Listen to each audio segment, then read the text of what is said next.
Hello, this is Jason Benford with Gardere in Dallas, Texas. I'm starting the webinar now, Key Issues to Consider in Retail Bankruptcies.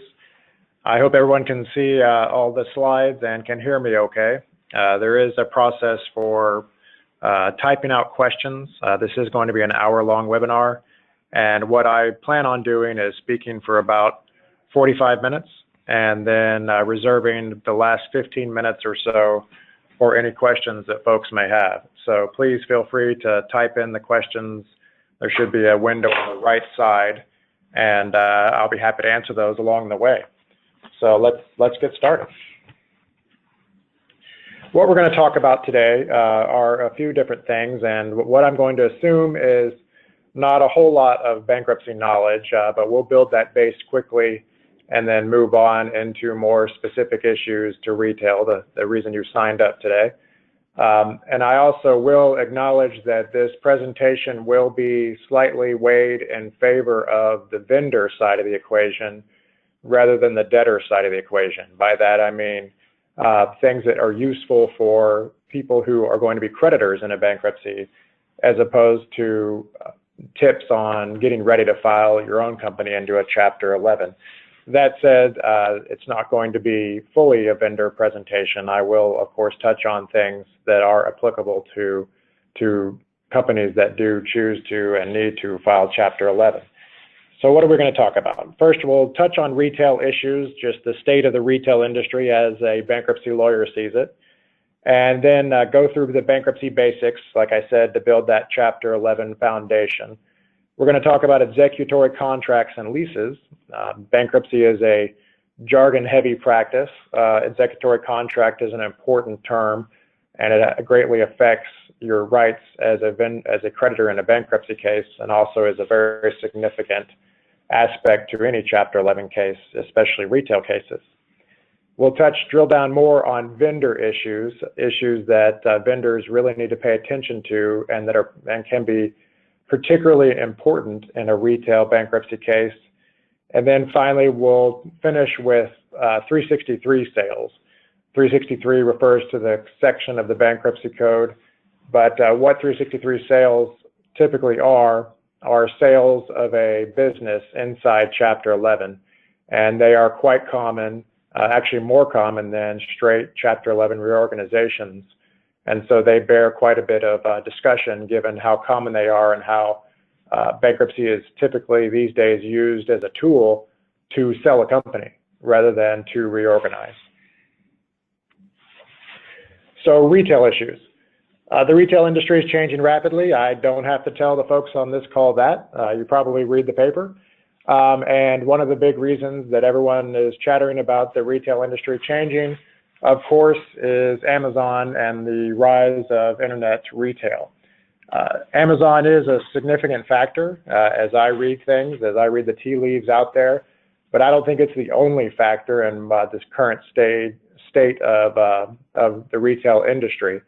But I will touch on some statistics that I found interesting about Amazon in a study that was done by an outfit called Slice Intelligence and reported in the media. And just again, as a disclaimer, all of the information that I'm going to provide on this webinar today is all public information. 0% of it is any information from any case that I'm working on. So just want to make that clear. But these statistics for Amazon can be somewhat startling if you drill down on them. I'll just roll out a few of them. 43% of all online retail sales now go through Amazon. It has forced brick and mortar companies to build out their online presence, and that has very significantly affected their bottom line, these brick and mortar entities. 70% of Americans with incomes over $150,000 have Amazon Prime memberships, and 44% of Americans now live within 20 miles of an Amazon warehouse. And that's up from 5% lived within that distance of a warehouse in 2015. So you see a real explosion of online retail and the muscular presence of Amazon in that space. And those of you in the retail space probably are familiar with the term showrooming. where folks go into the brick and mortar location and play around with the product and ask a lot of questions and spend time for the person working in the retail establishment, and then walk out the door and log on to Amazon and buy it there. I will say, however, that again, I don't believe that everything can be laid at Amazon's feet on the somewhat shaky nature of the retail industry right now. We're going to use the Toys R Us bankruptcy as an example coming up here in a minute, but I will preview that with the fact that the fact is the reason that Toys R Us got themselves into the trouble that they did was a leveraged buyout by a private equity firm in 2005 that greatly loaded them up with debt. And you see quite a few other retailers, private equity has been playing in that sandbox for a while, and a lot of them like to play with debt and large amounts of leverage.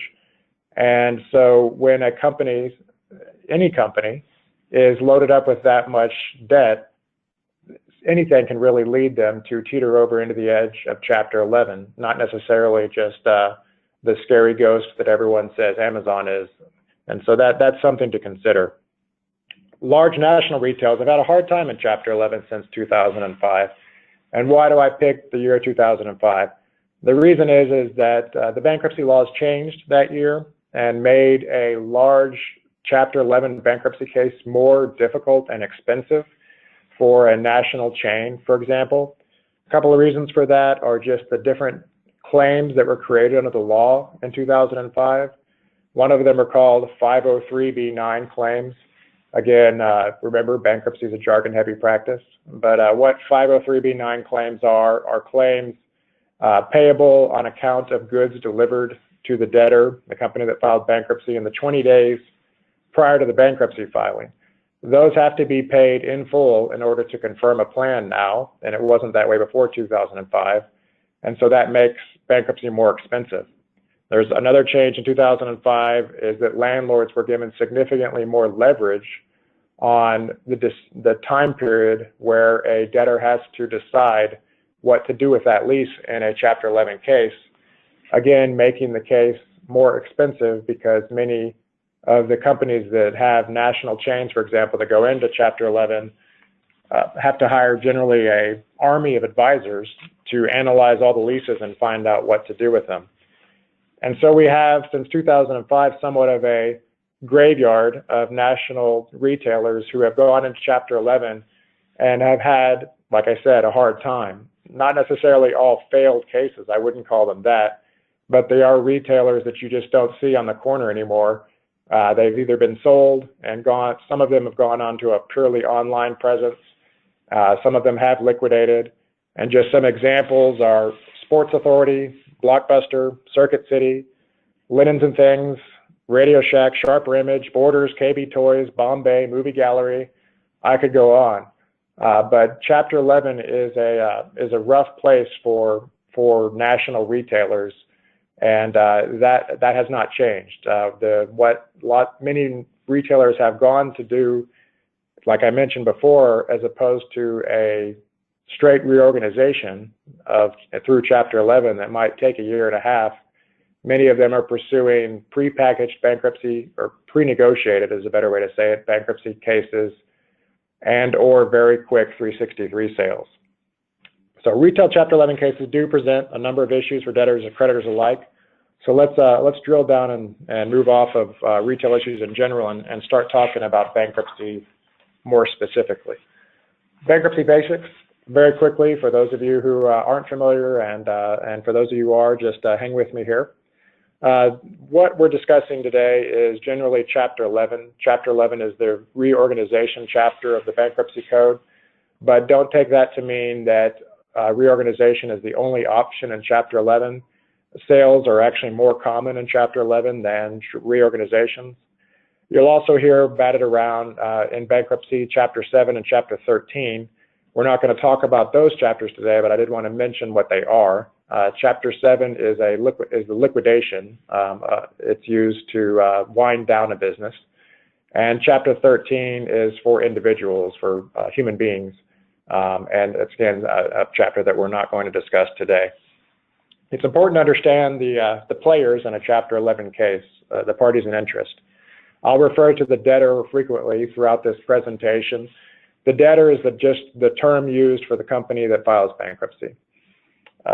There are creditors in any bankruptcy case, and creditors break down into subsets that are very important, because what subset, what bucket you're in as a creditor is going to govern whether you get paid in full, whether you get partially paid, or whether you don't get paid anything. Not surprisingly, bankruptcy involves pies that aren't big enough to feed every person at the trough.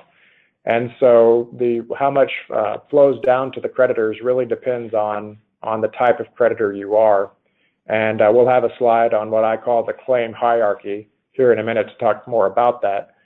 But the types of creditors that you see in a bankruptcy case are secured creditors, creditors with liens. The bank is the secured lender is typically the main player in that category. Then you have administrative expense claimants. And again, we'll touch on what those are in a minute. And you have unsecured claims. Vendors typically don't have liens, and so they fall into the unsecured class. And at the very bottom, you have equity, who typically do not get anything on account of their equity interests in a Chapter 11 case. A couple of other parties to be aware of. The U.S. trustee appears in every case. The U.S. trustee is a branch of the Department of Justice. I would loosely characterize them as the bankruptcy cop. They generally are in charge of ensuring that the process is administered fairly, and that the bankruptcy code is adhered to, and there's someone that will file objections if they think that the process is not being followed as it should be. And then creditors committee is a very significant player in just about every large to even medium-sized Chapter 11 bankruptcy case. The creditors committee is a statutorily created body of typically 5 to 7 large unsecured creditors who form a committee and then speak on behalf of the entire unsecured creditor class.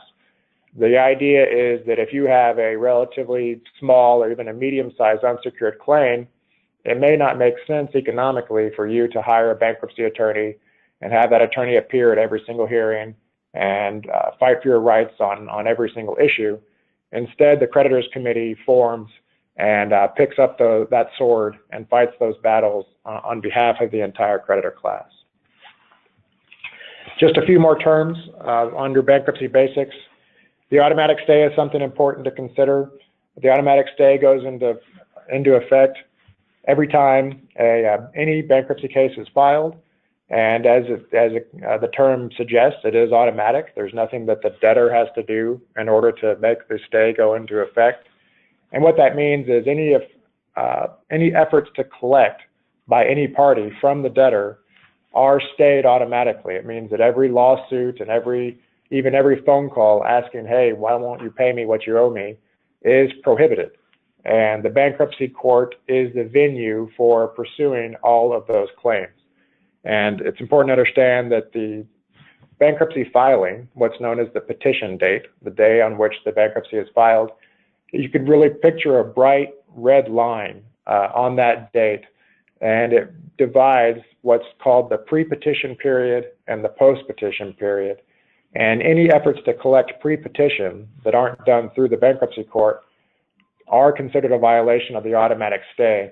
And nothing, in my experience, gets a bankruptcy judge more fired up and more angry than a willful violation of the automatic stay. So my advice to you on this call is don't do it. Again, sales of businesses through 363 sales, we'll touch on that and more specifically toward the end of this presentation. And then a plan of reorganization, which we won't actually touch on as in this same amount of detail as 363 sales, because they are relatively less common, and also because they are quite complicated and really should be the topic of an entire different webinar. But briefly, a plan of reorganization is the contract, essentially, that the creditors all agree to and vote on and determine how the debtor emerging from bankruptcy is going to treat the various classes of claims. And it's a process that can take many months and can be quite contentious on whether the plan meets the requirements of the bankruptcy code and whether it otherwise should be supported, because it does become a process where the different classes of claims are voted on, vote in favor or against the plan. Executory contracts and leases are important.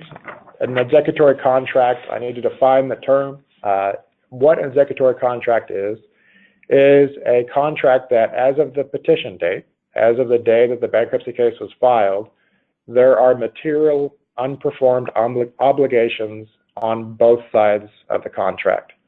Another way to say that is that if on that day one party walked away from its obligations under the contract, the other party would have a viable claim for breach of contract. So it's not administrative, small potatoes things. It's material obligations that are unperformed as of that time.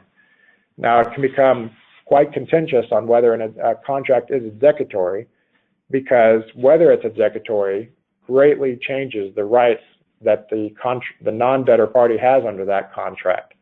And so typically, if you think about it, if you're a vendor on this call or you represent vendors and you deal with a debtor on a purchase order basis, that they send you a purchase order and you fill that purchase order and that's it, that is not most likely going to be considered an executory contract.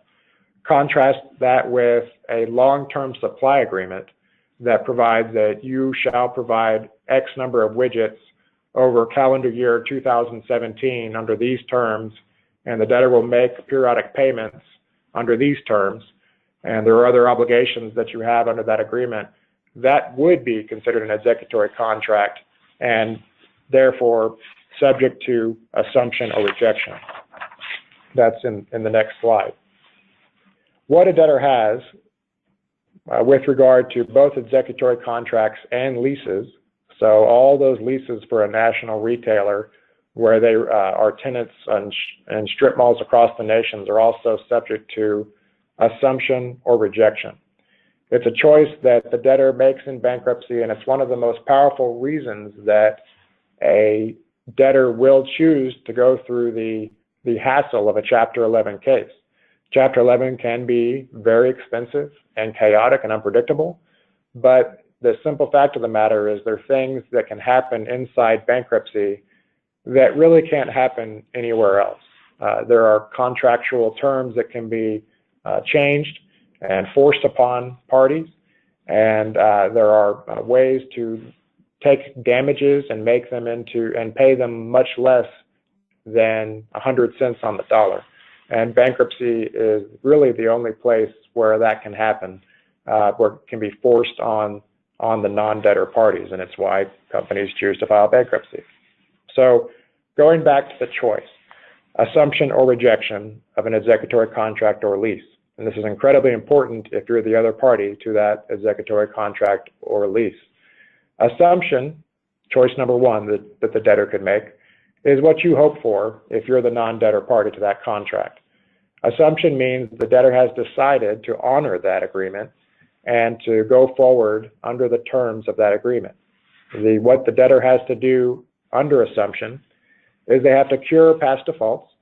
It means that they have to pay current all those past due amounts, that pre-petition amounts, and that the debtor also has to provide the non-debtor party with a term of art called adequate assurance of future performance. Now, that's kind of a mouthful, but what it really means is the debtor has to provide the non-debtor party with some assurance that they are not going to find themselves, the non-debtor party is not going to find themselves going through the hassle of a bankruptcy case again in 6 months because the debtor, falters again on their obligations. And what constitutes adequate assurance of future performance really runs the gambit and depends on the financial wherewithal of the debtor and how likely they're going to emerge from bankruptcy a healthy and much less leveraged company that's able to perform its obligations. It could be as simple as a promise to perform that can pass muster under some circumstances. I, debtor, promise to perform going forward under this agreement, that's adequate assurance of future performance. Or under other circumstances, it can run the gamut to a letter of credit, a very large deposit, or something else that provides assurances to this non-debtor party that they're going to get paid. In my experience, this is glossed over in many cases by the non-debtor party, who are just thrilled to death that their agreement is getting assumed and that their past defaults are getting cured. And my feeling is that potentially leaves some money on the table for these non-debtor parties, where they could go into court and they have some leverage on saying, well, slow down, it's very nice, all well and good that you're curing my past defaults, but I also, it'd be really nice to also have a very large deposit in order to ensure that you're going to perform debtor going forward. And so that's something that vendors in these retail cases, large national chains, where they assume many, many agreements and leases, should keep in mind. Rejection is the other branch on the tree of executory contracts and leases. Rejection is, again, a powerful tool for, again, the common example I'm using is a national retailer with many locations, many leases, for example, all over the nation. Let's say that retailer started out in a certain region of the United States and did really well, and said, well, we should take this idea national or semi-national. We should expand into other regions. And some of those regions worked out and some didn't. And so this national retailer, who has a viable product, they don't need to liquidate, but they just expanded too fast and took on too much debt in the process of that expansion. But they need to shut down stores in certain markets that they really had no business expanding into in the first place, and that have done very poorly. That is where bankruptcy, Chapter 11 bankruptcy, really makes sense for that kind of retailer. What they can do is they can come in and they can assume the leases in their home territory where everything's going fine. They can assume the leases in some of the other territories where things worked out, and they can reject the leases in the locations that didn't work out, the expansion that really probably shouldn't have happened in that particular region. As many people on this call most likely know, many of these ground leases are for very long periods of time, 20 years. And so just walking away from a lease like that, especially if it's a down market and the landlord has a very difficult time finding a replacement tenant, could result in just tremendously huge obligations on the part of the company that walks away from their lease obligations on the part of the tenant. In bankruptcy, rejecting the lease, to build on this example, allows the debtor to walk away from its obligations and provides the non-debtor party with a general unsecured claim that essentially are the breach of contract damages associated with that rejection. Under an executory contract scheme, example, again, going back to, for example, that supply agreement, the non-debtor party would have an unsecured claim for the entire amount, and they will fight over whether that amount is accurate. The debtor has the ability to object to a claim and say that's too much, it should be X instead of Y. But the fact that it's unsecured, and in many Chapter 11 cases, unsecured creditors receive cents on the dollar, changes the incentives on how hard people are going to fight over that particular issue. In addition, in the situation of real property leases, the Bankruptcy Code provides for a cap on the amount of damages that the landlord is entitled to, and that cap generally comes out to about a year worth of rent. And the formula is more complicated than that, but I'm pressed for time, so we'll say a year. And if you think about that, that's a tremendously huge advantage from the perspective of the Chapter 11 debtor, because on a 20-year lease, if they're on year 2 of the lease, those damages without that statutory cap could be just tremendously huge. And the reason that there's a cap in place is because of that, is that Congress understood when they wrote this provision of the Bankruptcy Code that landlords with gigantic rejection damage claims could easily swamp any chance of reorganization for a Chapter 11 debtor. And so from the vendor side, from the non-debtor side, these are very important things to consider in a Chapter 11 case, is whether your executory contract or lease gets assumed or assigned, assumed or rejected. Assignment's another issue. And therefore, that changes the rights tremendously. In addition, it's important to understand that this choice that the debtor makes to assume or reject an executory contract or lease does not happen typically on day one of the bankruptcy filing. In fact, the debtor has quite a while to decide whether to assume or reject an executory contract or lease. In the situation of executory contract, the debtor has until plan confirmation to make that decision, and that could be 18 months. And during that time period, the non-debtor party must continue to perform under the executory contract.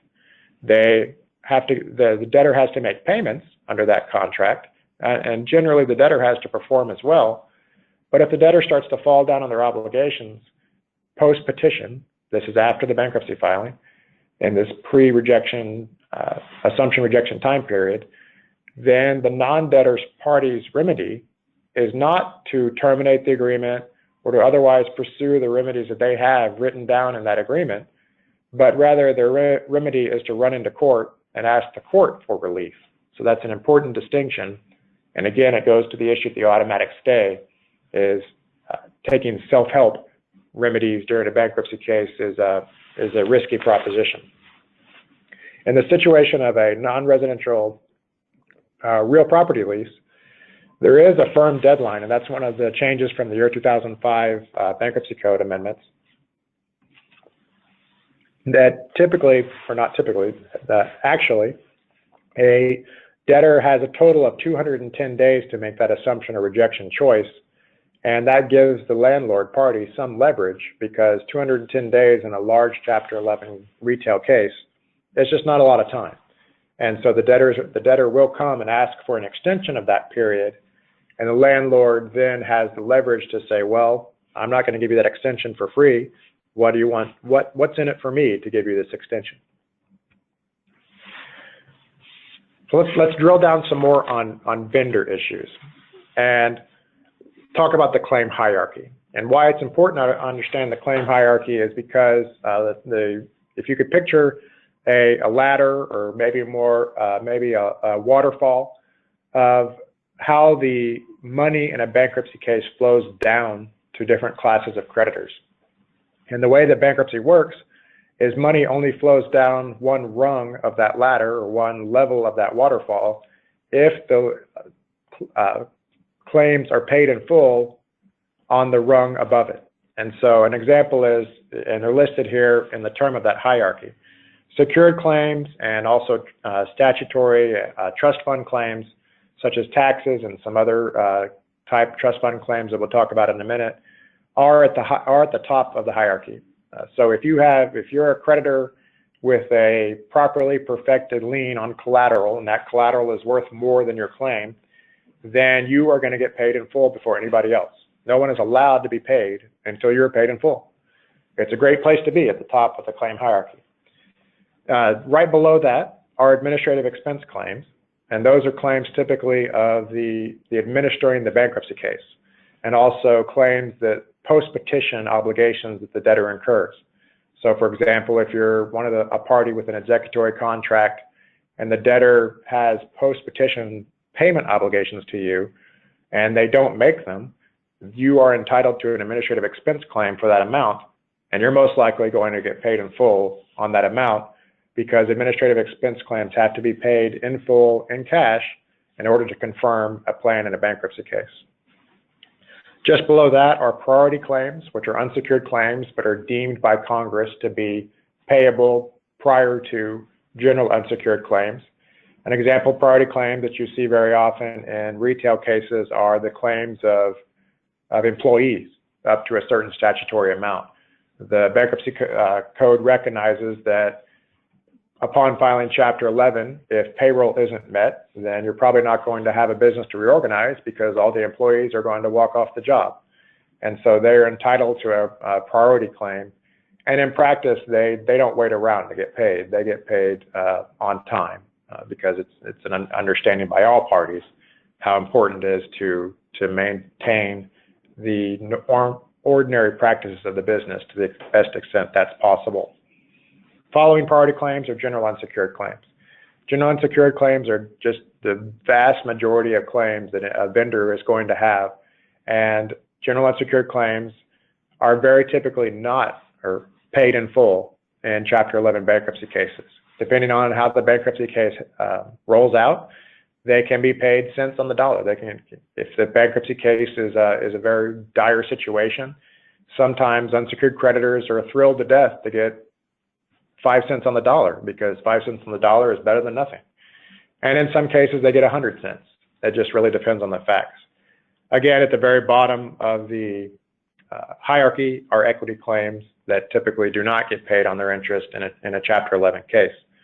And so as you can see, if you're looking at the slide, that hierarchy and what a bankruptcy case really comes down to in many situations is fighting over which rung you end up at. Because if you have the ability to be an administrative expense claimant, and an example of that is, if you recall talking about the 503b9 claims a minute ago, those claims related to 20-day deliveries pre-petition, those are entitled to administrative expense priority. And that is a much better situation than being a mere general unsecured creditor, because you're going to get paid in full for that, as opposed to maybe your 5 cents if it's a case that's only paying that amount. So let's talk about an example again. Toys R Us. They filed bankruptcy on September 19th. My firm is not involved in the Toys R Us case. So again, all of this information is information I've been able to get publicly as just a spectator on the case. At the time that they filed, Toys R Us filed bankruptcy, or the period right before they filed, 40% of their vendors had stopped shipping. And a big reason for that is because word got out, and this is not all that typical, but word got out that Toys R Us was going to file bankruptcy fairly soon. Many times vendors or retailers take large efforts in order to hide the fact that they're preparing for a bankruptcy case, and hide is a pejorative term. Maybe the better word would be to keep that to themselves, that they're going to file Chapter 11, because they don't want this very thing to happen, which is vendors to stop shipping them and parties to otherwise pursue their rights and essentially have a race to the courthouse. Toys R Us, like most retailers, like many retailers, obtains 40% of their revenue in the fourth quarter of every year with the holiday season. And so it really was a worst case scenario for them that they were approaching this fourth quarter and vendors had just stopped shipping them because the vendors are saying, look, we don't know if you're going out of business, Toys R Us, or if you're going to go into a true reorganization and have the ability to pay us. So Toys R Us files on September 19th, files Chapter 11, and fast forward to where we are now in late October of 2017. An article just came out recently talking about where things are now with respect to Toys R Us's relationship with its vendors. The top 20 products that Toys R Us has, 100% of the vendors are shipping 100% of those products are being shipped. 49 out of the top 50 vendors are shipping Toys R Us, and 91 out of the top 100 vendors are shipping to Toys R Us. So what has changed? It's sort of counterintuitive, right? That they file bankruptcy and things get much better from the perspective of dealing with their vendors.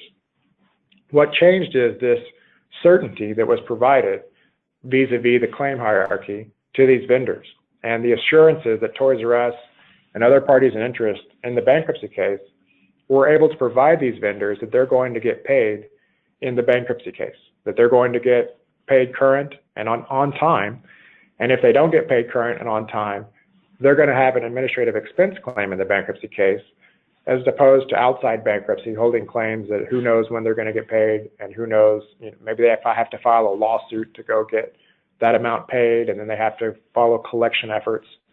And so it's an example, and again, the jury's out on whether the Toys R Us Chapter 11 is going to be ultimately successful, but it's an example of Chapter 11 being used as a tool to right the ship of a retailer whose vendors were in the process of completely cutting them off right before the most important time of year for their business.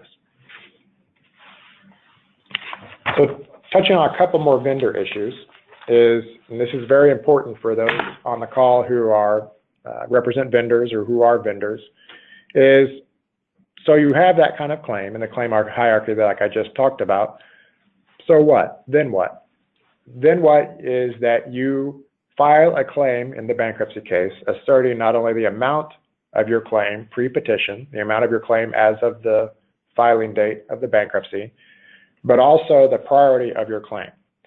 In any bankruptcy case, a bar date will be set, and that is a date by which you must file a proof of claim, which is a very simple form, 2-pager that you fill out and sign. And if you miss that date, then you're probably out of luck. It's a very hard deadline, and it is the process by which the debtor collects all of the claims that are being asserted against it, and then goes through a process by which those claims are analyzed and objections can be filed. Just because you file a proof of claim saying you're owed $1 billion doesn't mean the debtor is going to agree with you. And just because you say you're an administrative expense claim also doesn't mean the debtor is going to agree with you. And you may draw an objection in the bankruptcy court and have to deal with that objection. Now, an important thing also to understand is that at the very top of the hierarchy, I talked about secured claims. Well, next to secured claims, the same rung, essentially, in my mind, are trust fund claims. And trust fund claims are a way to think about that are claims where the vendor is not saying, you owe me money, debtor. Instead, they have the ability under the law to say, you don't owe me money, debtor. You are holding my property. My property just happens to be dollar bills in your bank account, but those dollar bills in the bank account belong to me, and you have to pay me before anyone else. Those are essentially silver bullet claims if you're able to establish them in a bankruptcy case, and you get paid first, even though you are otherwise an unsecured creditor and have no lien on any of the debtor's collateral. They're holding your property. Your property just happens to be money. And there are different ways to make those claims. There is the Perishable Agricultural Commodities Act, known as PACA. So if this is a national grocery store that has filed for Chapter 11, then that grocery store is going to be holding money that in trust for many different agricultural product suppliers, and those agricultural product suppliers get paid first. If the debtor uses that money to pay its lawyers or uses that money to keep the light bill, to pay the light bill, they can get in trouble for that. And so that is a significant leverage on the part of a trust fund claimant.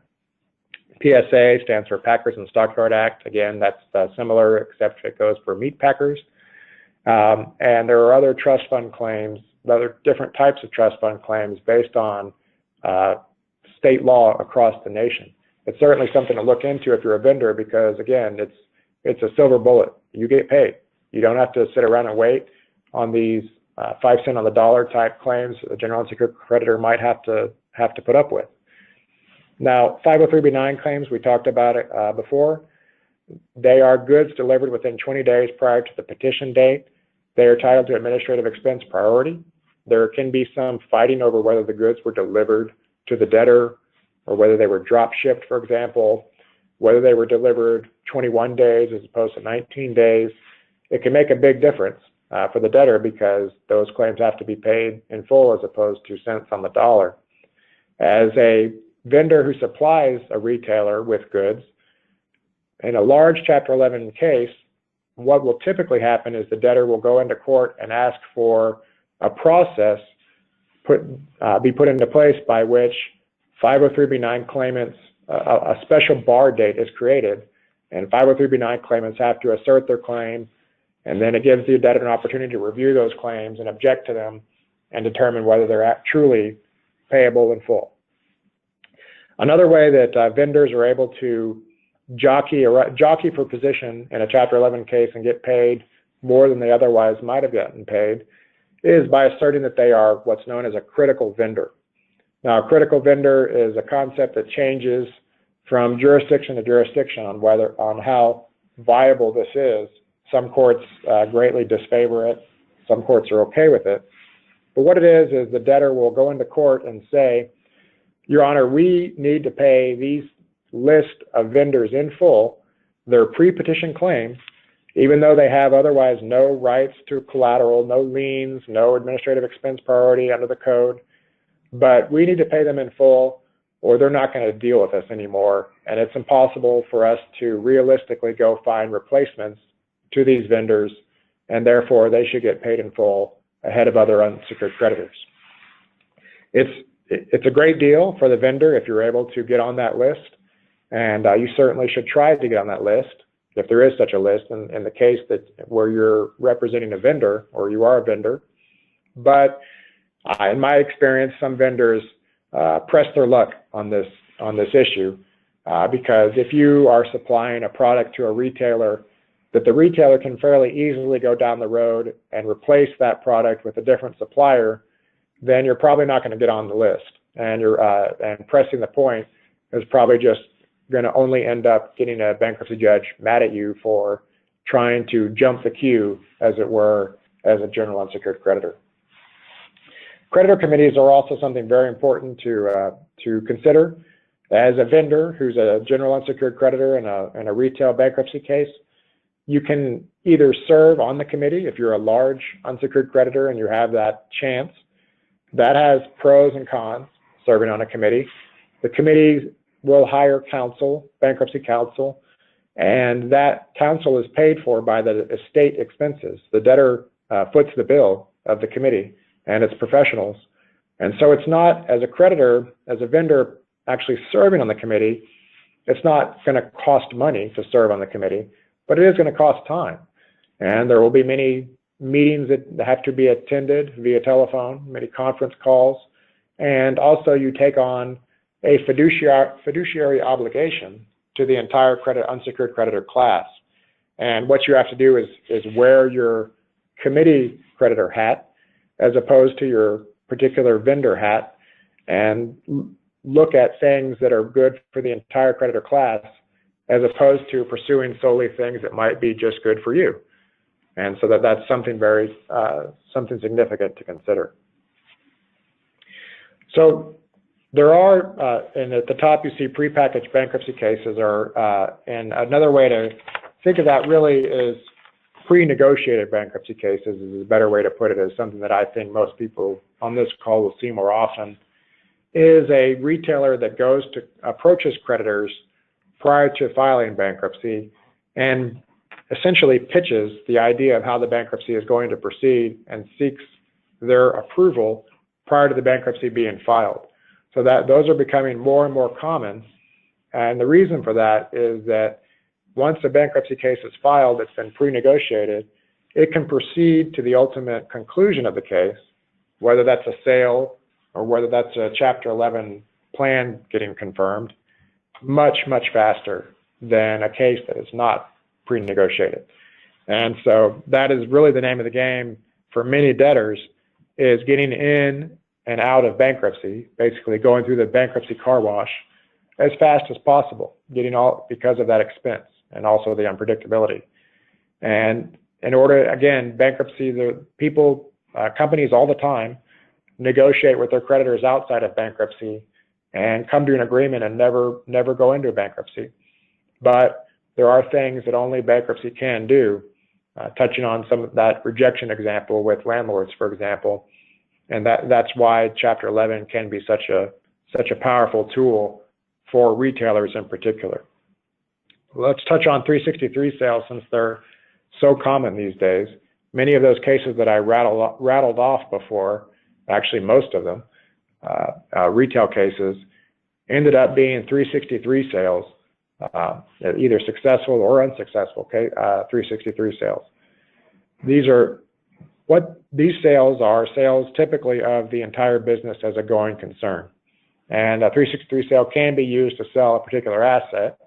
For example, if there's a warehouse, real estate that the debtor owns, and it wants to sell just that real estate, then it can do it via a 363 sale. But the term I'm referring to here is the sale of the entire business. And how that very typically is set up is via an auction. An auction is set up where a procedure is put into place where the assets of the debtor are marketed, usually by an investment banker that's hired by the debtor, and parties can come in and bid on the assets on the company altogether. And so what is important to understand from the perspective of a creditor, someone who holds a claim in the bankruptcy case and is really just all they care about is getting that claim paid, they're not going to participate as a buyer in the auction. And so that creditor, what's important to them to understand is that their rights can be greatly affected in a 363 sale, and that 363 sales can happen very fast. They can happen in the matter of a couple of months, and maybe even less in certain circumstances where there are exigent circumstances. And so from the perspective of a creditor, you might get something in your mailbox that is a sale motion with a draft asset purchase agreement and bid procedures and a bunch of other things. And it may be literally 300 pages of information.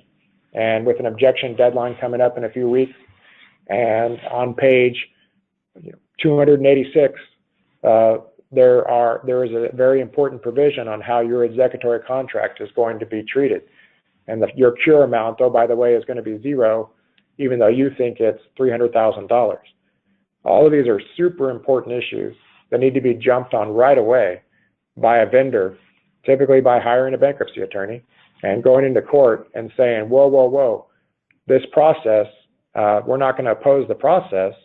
Selling the business makes sense, but we're certainly going to make a lot of noise about the fact that you're trying to change the rights under this contract or pay us less than what we're entitled to. And the general rule in bankruptcy is speak now or forever hold your peace. If you don't go in and make that noise and hold the debtor to account, then you may find yourself subject to a sale order in a bankruptcy court that is very unfavorable to your rights, and that you're pretty much out of luck because you didn't raise those issues. So those are very important things for a vendor to consider in a 363 sale, because they're just very common. And if you think about it from a national retailer standpoint, who's selling its entire business, they are going to deal with every single lease across the nation, for example, hundreds of leases with many, many landlords. And so what will be stapled to the back of a sale motion will be a table in very small font that says how they're going to treat each one of those leases. And if you're a landlord or a vendor, you need to understand those issues and the fact that it's going to move very quickly. And so that is very common in these large Chapter 11 retail cases. So I said I would go 45 minutes. I think I missed it by a couple of minutes, but I think there is a way for folks to ask questions, audio questions, but also to type in questions. Let me see if there's any questions right now. I don't see any. If anyone has any questions, please type them out, and I'll be happy to answer them. Otherwise, I am available by phone. I enjoy the intellectual aspect of this. I'm a bankruptcy nerd, so I'll be happy to talk about this if you have some general questions. Call me anytime or shoot me an email, and it would be my pleasure to chat with you about anything that in this presentation that you might have found confusing or incomplete. But again, I don't see any questions being typed in, and so I'll assume that I was just incredibly comprehensive on this presentation today, and I appreciate everyone's time. Thank you.